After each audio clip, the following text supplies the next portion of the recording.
Welcome to Founders of the Future, the podcast making emerging technologies accessible to anyone. My name is Joe Mardell, and in this podcast, I interview founders of technology startups who are pioneering our future using emerging technologies to create new industries, business models, and opportunities. In this episode, I'll be speaking with a dear friend, someone who has been there since day one of my LinkedIn journey, Sheetala Tiwari, an engineering student majoring in computer science whose main focus is AI for a better future of humanity. He was a founder at AI startup Dockship and data science startup Data Discuss. Sheetala also provides consultation on personal and professional growth. It's really exciting to have you on the podcast today, Sheetala. Thanks for joining me. Thank you, Joe. Thank you for having me. And I'm really happy to be on this podcast because I have been following your content since day one, as you already mentioned. And I can see that the amount of work and effort you're putting in preparing the content and the level of your content is truly amazing. And I am very happy to be with you on this podcast. Thank you so much. I really appreciate that. Also, I follow all of your content and you put out some really amazing stuff. I'd highly recommend to anyone to go and check out your LinkedIn content, and we're going to talk a lot more about the sort of stuff that you're doing online. So a lot more exciting stuff to come. So first of all, is there anything else that you'd like to add about your background or some of the stuff that you're working on at the moment? Yeah, sure. As you mentioned, I'm currently working with two startups. One is Dockship, that is a marketplace for AI models, and the second is Data Discuss. Data Discuss is for providing the data science and machine learning education for anyone and everyone. And now we are trying to make it available for regional language like Hindi, Marathi, and other regional language in India and across the world. But we are currently operating in India for now. And the most important part in my journey is that I focus more on personal development than professional development, because I believe that what you become is more important than what you achieve.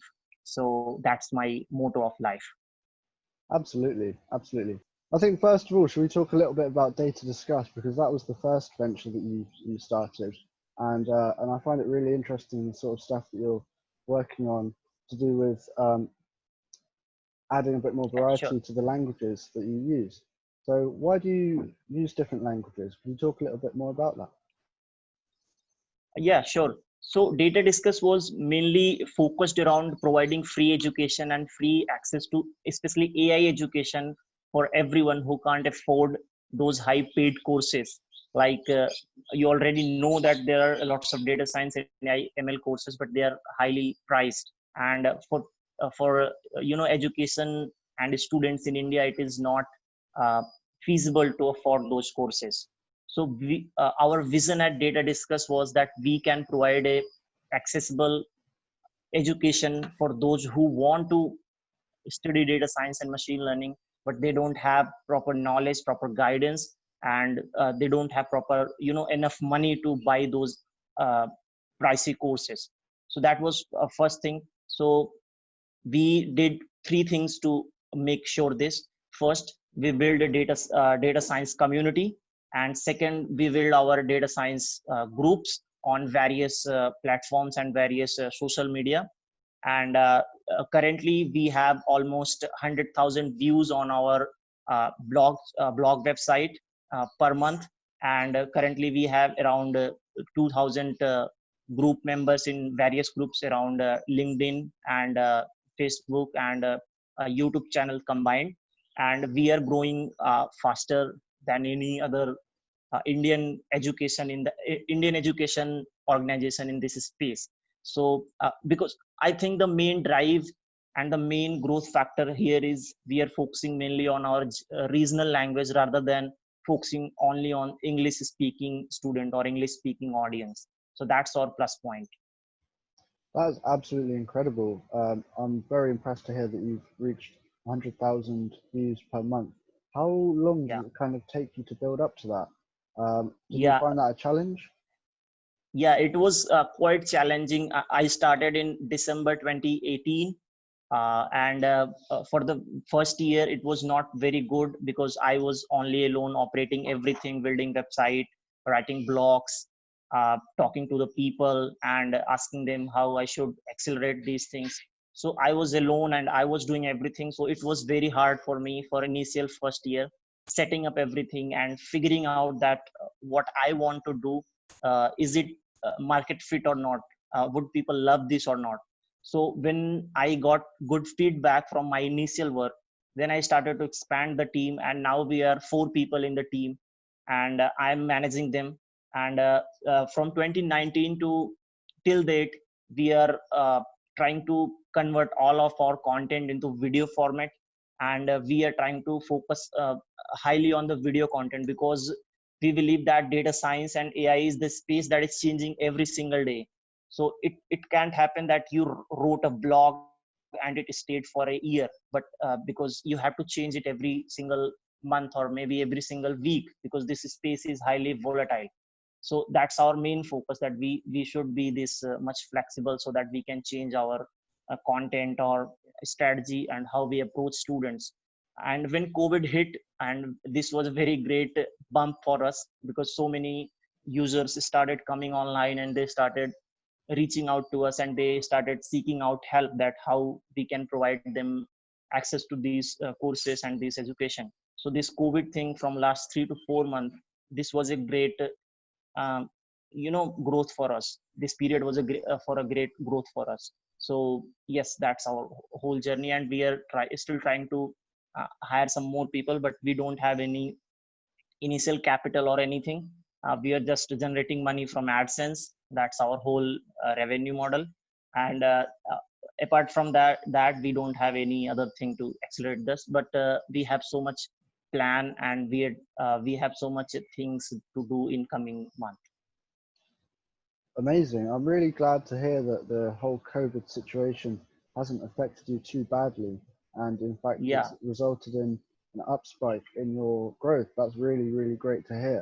Do you think that was just yeah, because people have got more time on their hands and they're at home and they saw this as an opportunity to develop their skills? definitely. Yeah, I think so for sure. That's really, really interesting. And I also thought it was fascinating what you said about how when you first started Data Discuss, you had to kind of start this journey on your own. And Yeah, over time, as it's picked up a bit of momentum, you've been able to bring more people on board. How did you yeah, find that struggle in the beginning? Because this is something that a lot of entrepreneurs have to go through, is the initial yeah, stage where it can be really mentally challenging and quite an endurance test. So do you have yeah. any strategies or approaches that you'd say that you'd recommend to other entrepreneurs of how they can stay mentally tough through those hard times? Yes, it was definitely very challenging and very frustrating and very lonely journey, because when you're just starting, you're not getting any visit on your website. You are the only guy who is visiting your website every single day. There is no one else visiting your website, so it is very hard for initial work or initial website to gain momentum, because you don't know anything. You don't know about SEO, you don't know about how to optimize website, you don't know about how to uh, how to make website look great. So these things were very challenging for me, and because I didn't see in fact I remember only I see 50 or 100 page view per month. And those views were because I was visiting the website. No one else, no external visitor were visiting the website. So it's mentally very challenging, but you have to just remember that this is just beginning, and pain is temporary but success is permanent. Once you gain the momentum, when once you are doing things, then people will see you, they will recognize you, they will join you.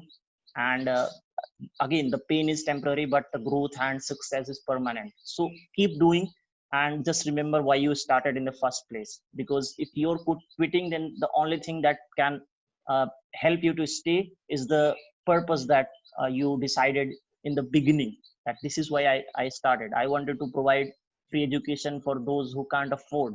So that was my main drive. And I believe that is going to take me and I'm also facing so many obstacles, so many setbacks right now as well. Because of COVID thing, we are doing multiple jobs, so that we can fund that website, we can run that website, and we can, run our servers. But yeah, these things will come.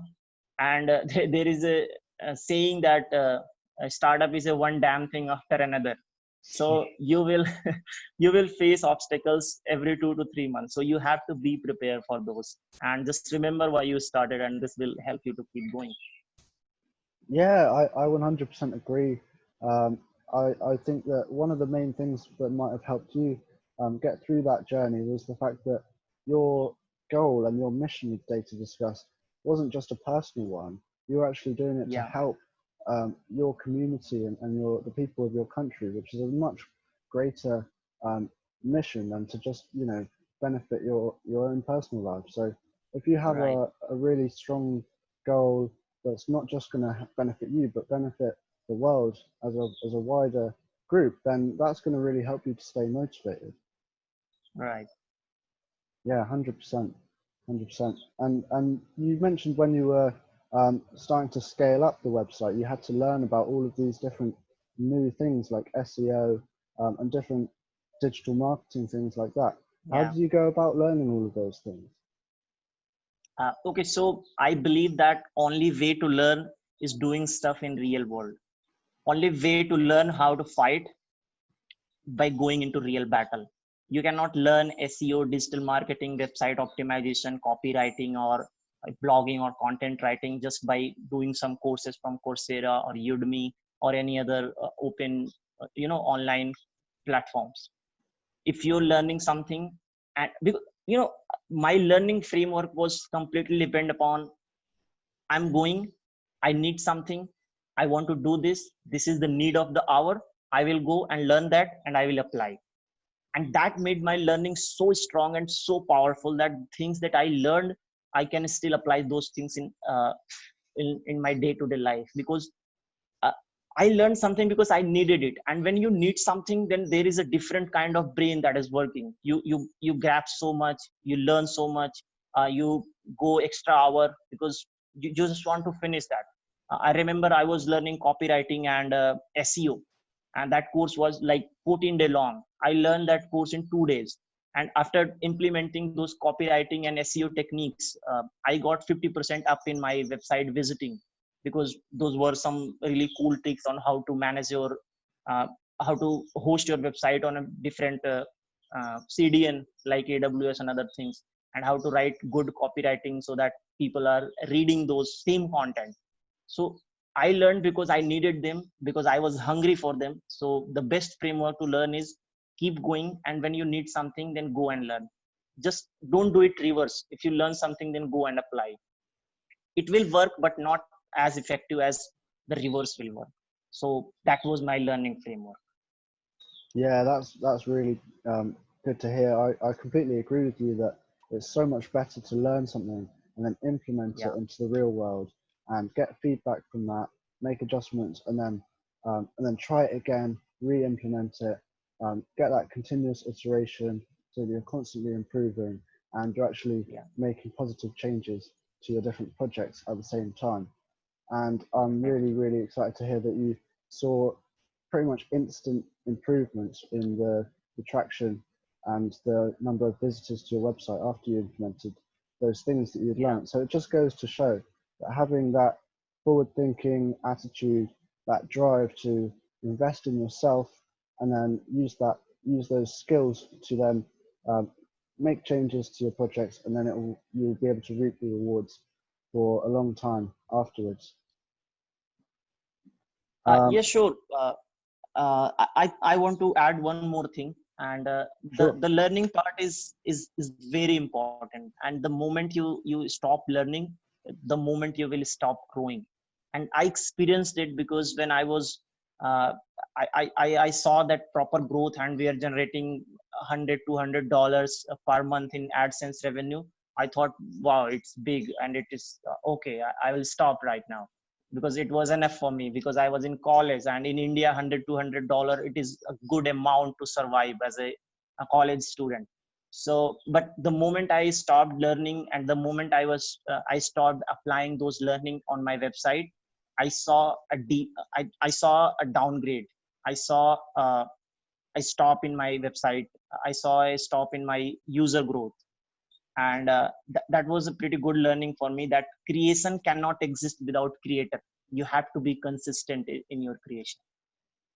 Definitely, consistency is absolutely key no matter what you're doing online, whether it's content Yeah. creation, building a platform or a website, or trying to gain any kind of a following online. Consistency is one of the most important things.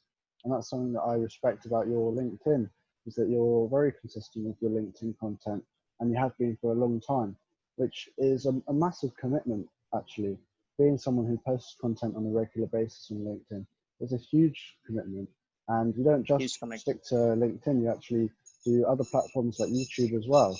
Um, and I think that's something that I would recommend to anyone who wants to make a name for themselves, is to start putting out content.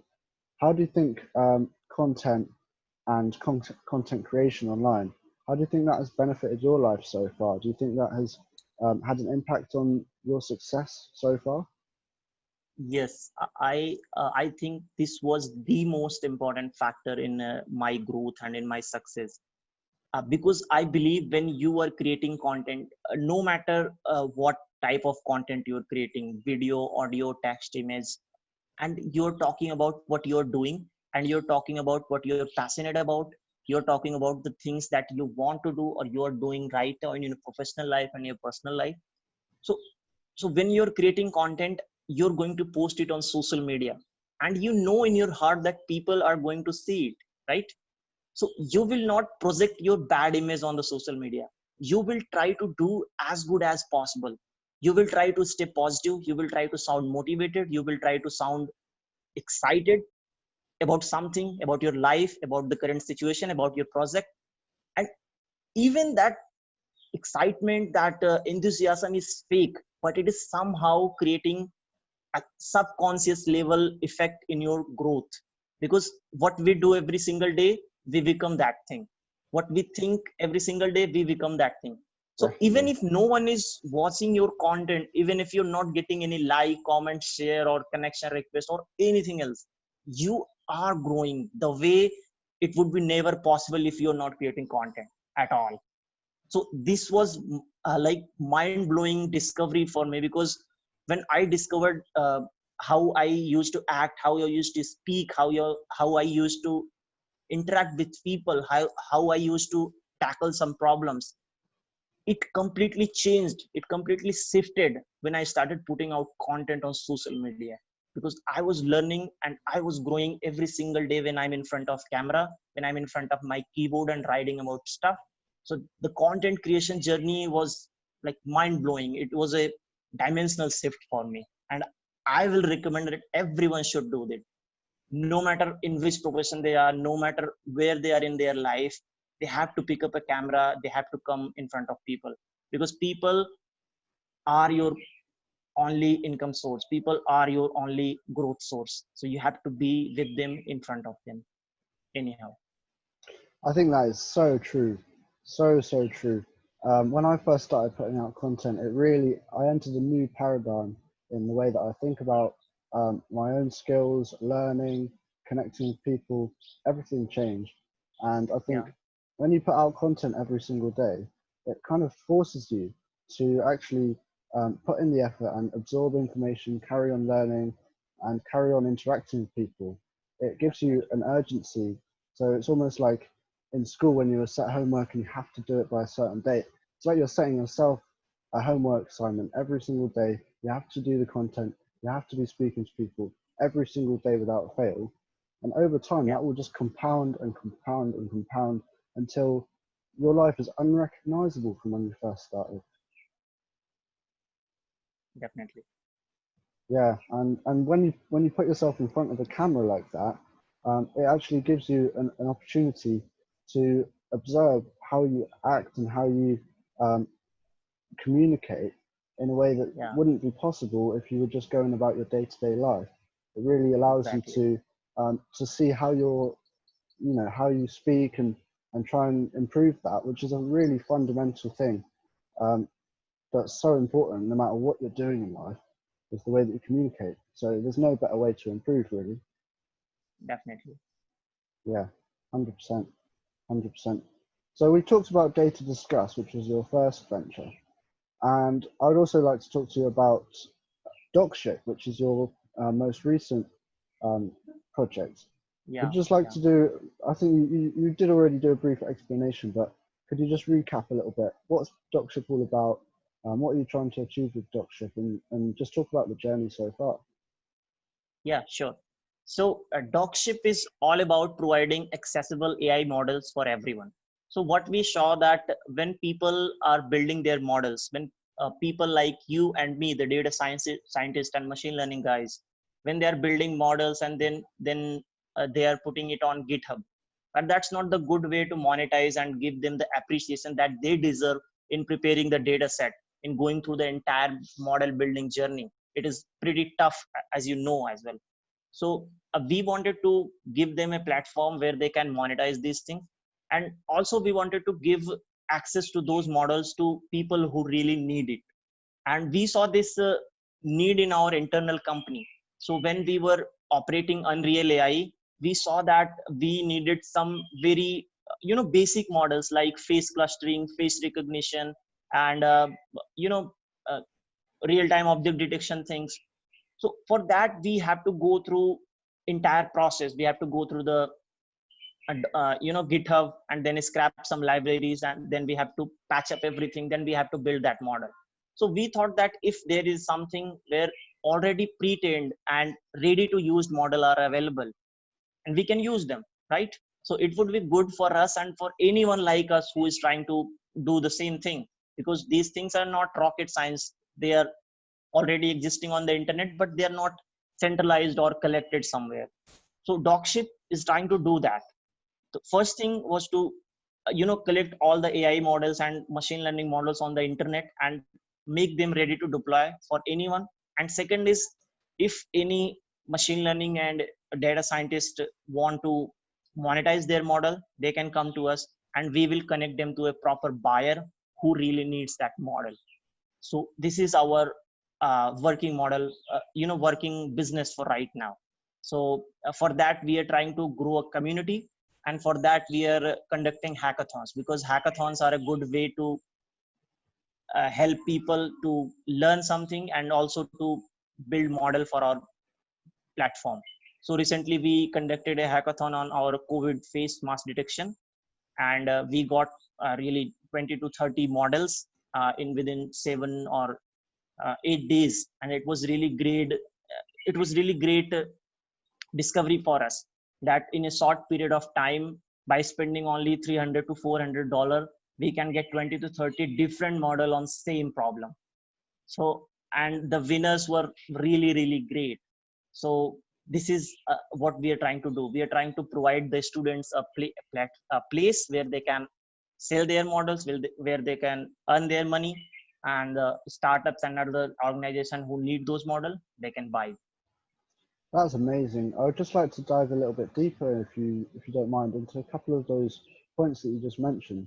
Um, First of all, do you think this would be a fair analogy of what Dockship is? Do you think it's almost like the Play Store or the App Store, but for data science or AI models? So it basically allows anyone to go and use those models as if they're kind of going to download an app. You know what I mean? Yes.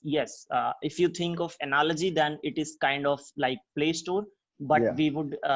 we would like to call it marketplace, because Play Store has different working process, and as a AI model they have different working process.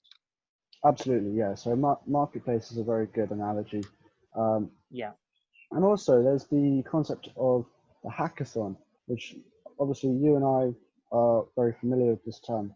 But just for anyone who's listening to this who might not actually be a data scientist or might not be very familiar with the AI community, do you mind just giving a quick explanation of what is a hackathon? Yeah. So hackathon is a kind of competition. Hackathon is a kind of workshop where we invite people to work on a particular problem, and they try to build their solution using the instructions that we provide, using the data set that we provide.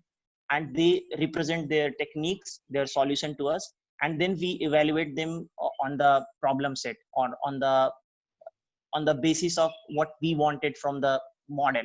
So based on the accuracy and efficiency, also the speed, we grade them, and then top 3 or top 4 models get selected, and they get prize money or whatever that we decided in the beginning.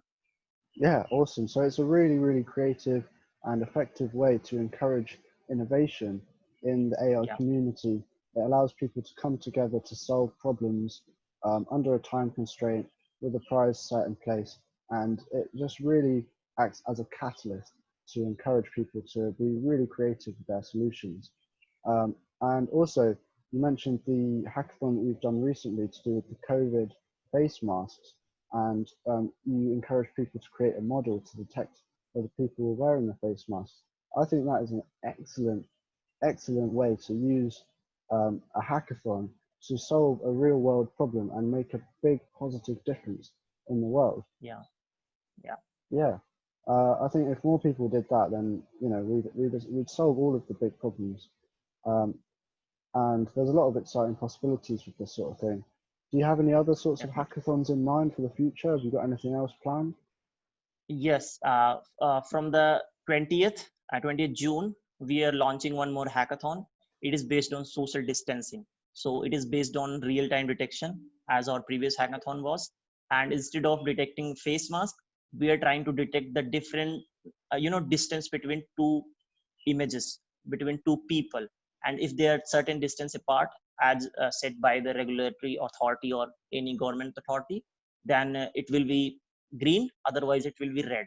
So we are preparing our data set, we are preparing our model, and we are preparing the problem statement, and it will go live on our dockship.hackathon.io from the 20th June. Great. So yeah, anyone listening to this, if you'd like to enter, make sure to follow that link, go and enter, and you could be a part of something that's making a really, really positive effect on the world. How will you use Yeah. that model? So once you've decided who's won and they've built an effective model which you've proven to work, what will you then do with that? Will you implement it, or will you like work with that person, the winner of the competition? Will you work with them to actually implement this Yeah. into the real world?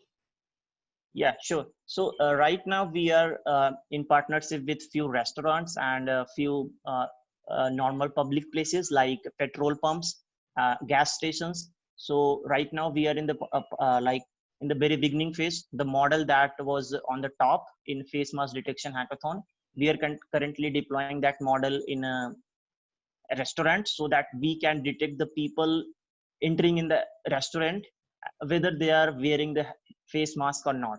If they are not wearing, then door will not open. So this is the kind of concept that we are trying to build. So that's the first case. And the second case, that it can be accelerated, or it can be scaled to different places like railway stations or airports.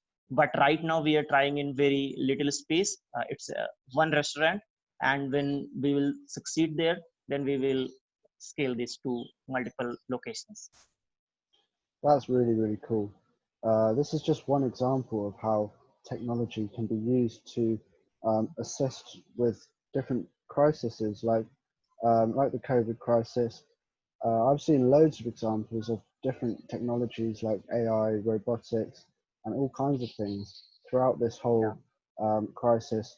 What other examples can you think of? Is there anything that you can think of that has really excited you or surprised you about how technology has been used in this crisis to try and solve problems? The first one was when I saw this face mask hackathon, then I was very exciting about this, because internally we were discussing that we should hold different kind of hackathon for this. But when we saw this kind of thing is emerging and this is the need of our, so we went for that. And also the second hackathon is also based on the COVID thing as well. So this is the power of technology, that and the power of technology and the power of technology community that we have currently right now. So if you think that building a model requires a whole team of data scientists, right? we have to pay them salary, we have to pay them the fixed things and all other things. That is a huge cost to your organization. But on Dockship, we get that thing done within a week and in very, very, very, very low cost, because the people who are hungry like you and me, they are okay to work. But the people who are working on senior level, they will not try to work because they are so comfortable, so they don't even try. So this was the effect of technology, or you can say the magic of technology, that people who wants to work and people who need work, they are connected anytime, anywhere. We just need to ask them, hello, do you want to work with us? They will say yes. So this is the magic of technology. We can find work, we can find right people, we can find right resources, and we can solve the problem that is unsolvable. I love it. I love it. I'm with you on that. It makes me very, very proud and happy to be a part of this community. The fact that we're bringing together a whole community of young, talented, creative, and driven individuals to come together and work together and be creative to solve problems that previously had no solution.